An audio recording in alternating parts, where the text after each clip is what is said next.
ജനുവരിയിൽ വീഡിയോസ് ഇടാൻ തുടങ്ങിയപ്പോൾ മനസ്സിലുറപ്പിച്ച ഒരൊറ്റ കാര്യം ഉണ്ടായിരുന്നുള്ളൂ, എൻ്റെ പൊന്നെന്നെ എന്നൊക്കെ ലൈഫിൽ വന്നാലും ഈ വീഡിയോസ് അപ്ലോഡ് ചെയ്യുന്നത് നീ തെറ്റിക്കരുതെന്നുള്ളത്.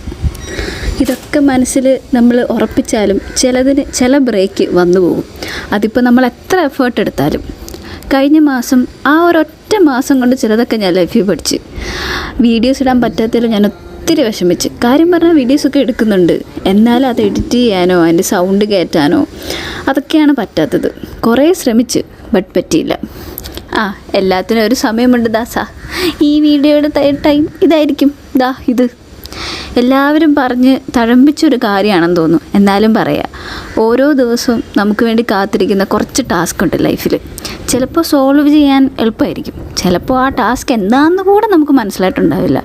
എന്നാലും അത് സോൾവ് ചെയ്യാൻ നമുക്കായിട്ട് ഒരു മാർഗവും ഒരു ടൈമും കാണും. നമ്മുടെ ഭാഗ്യക്കേടൊന്നും കൊണ്ടല്ല ഈ ടാസ്ക് മുഴുവൻ നമ്മുടെ ലൈഫിലോട്ട് വരുന്നത്. ഈ ടാസ്ക് അത് തന്നെയാണ് ആസ് എ പേഴ്സൺ നമ്മളെ സ്ട്രോങ് ആക്കുന്നത്.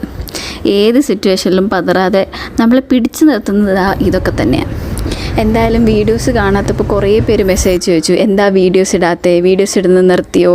ഇത് കണ്ടപ്പോൾ ഭയങ്കര സന്തോഷവും തോന്നി, എന്നാൽ വീഡിയോസ് ഇടാൻ പറ്റാത്തതിൽ സങ്കടം തോന്നി. എന്നാലും എത്രയും പേരുടെ സപ്പോർട്ടിന് ഒത്തിരി സന്തോഷമുണ്ട്.